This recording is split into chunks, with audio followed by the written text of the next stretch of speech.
VEU라고 하잖아요. 검증된 최종 사용자 프로그램에서 삼성, SK, 중국 공장들 그리고 인텔 공장까지 자격을 취소한다라고 통보를 했는데 이게 무슨 뜻입니까? 그러니까 한마디로 그 반도체 장비는 예. 미국산, 네덜란드산, 일본산이 많습니다. 그리고 미국이 반도체 장비에서 차지하는 비중이 한 50% 정도 되는데 한마디로 미국 거 안 쓰고는 반도체 못 만든다라는 얘기죠. 근데 미국산 일정 수준 이상의 반도체 장비를 중국으로 갈 때는 중국에 수출을 할 때 중국에서 쓸 때는 미국 정부에다가 사전 허가를 받아야 된다라는 것이 VEU. 예, 그래서 Verified End User라고 하는 부분입니다. 이게 언제 생긴 거냐면 2022년에 바이든 행정부 때 중국이 워낙 첨단 기술 굴리기 같은 걸 하니까 첨단 반도체 같은 거 못하기 위해서 중국 내 생산에는 미국산 쓸 때 외국의 기업들이라도 다국적 기업들이라도 신고해라고 얘기했던 부분인데 이때 이렇게 되면 이제 우리나라 기업 같이 미국의 입장에서는 동맹국 기업들이 피해를 볼 수 있고 또 우리나라 기업들이 워낙 중국 내에서 생산을 많이 하다 보니까 전반적으로 반도체 공급에 문제가 생길 수 있으니까 바이든 행정부에서 1년 유예를 해준 다음에 2023년 10월에 한국 기업들에 대해서는 요거 하지 말고 그냥 기존처럼 그냥 신고 없이 해라.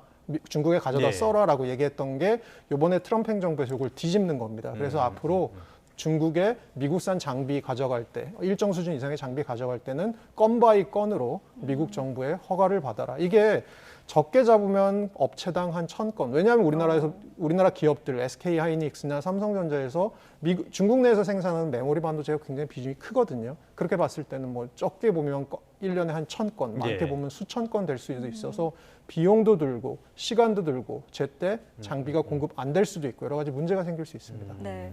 그렇다면 왜 우리나라에 이런 결정이 내려진 건지가 궁금한데 배경이 뭔가요? 한 두 가지 정도로 저는 요약해 볼 수 있을 것 같아요. 네. 첫 번째로는 단기적으로 봤을 때 얼마 전에 우리가 이제 관세 협상을 했지 않습니까? 정상 간의 협상도 했고요. 그리고 나서 어떻게 보면 미국에서는 또 하나 이제 이후에 있을 협상의 주도권들을 계속 잡기 위한. 왜냐하면 이제 얼마 전에 정상회담 결과도 사실은 구체적으로 숫자가 나온 것보다는 없었죠. 양국의 정상이 상견례를 뭐 좋은 인상을 주고 받았다라는 정도의 얘기가 나왔잖아요. 그렇게 보면 앞으로 숫자에 있어서 실무 협상이 가야 될 텐데 이 실무 협상에 있어서 주도권을 잡기 위한 부분이 있다라는 해석도 있을 수 있고요. 그리고 좀 더 중장기적으로 봤을 때는 사실 미국이 하고 싶은 건 반도체 생태계를 아마 미국 중심으로 돌려놓고 싶은 걸 겁니다. 지금의 반도체 생태계는 뭐 장비는 미국 기업들이 하지만 사실 후공정, 실제로 반도체를 만드는 생태계는 한국이나 대만 기업들이 많이 하고 있죠. 그런 측면에서는 반도체 생태계를 미국 중심으로 특히 뭐 마이크론 같은 기업들이 조금 더 자립할 수 있는 환경을 만들어줄 수 있는 부분 이런 것들까지도 포석이 있는 것으로 보고 있습니다.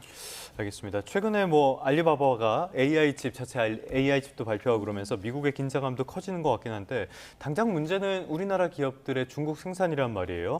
중국 공장에 한 50조 원 이상을 투자한 것으로 지금까지 파악이 되고 있는데 이러다가 중국 공장에서는 구식 반도체밖에 생산하지 못하는 이런 상황이 벌어지는 거 아닙니까? 네, 지금 이제 중국 공장에서 생산하고 있는 우리 반도체들이 최첨단 세대의 반도체보다는 한 세대 전 거 약간 구형 모델의 첨단 정도의 반도체를 생산을 하고 있는데요. 문제는 생산 비중입니다.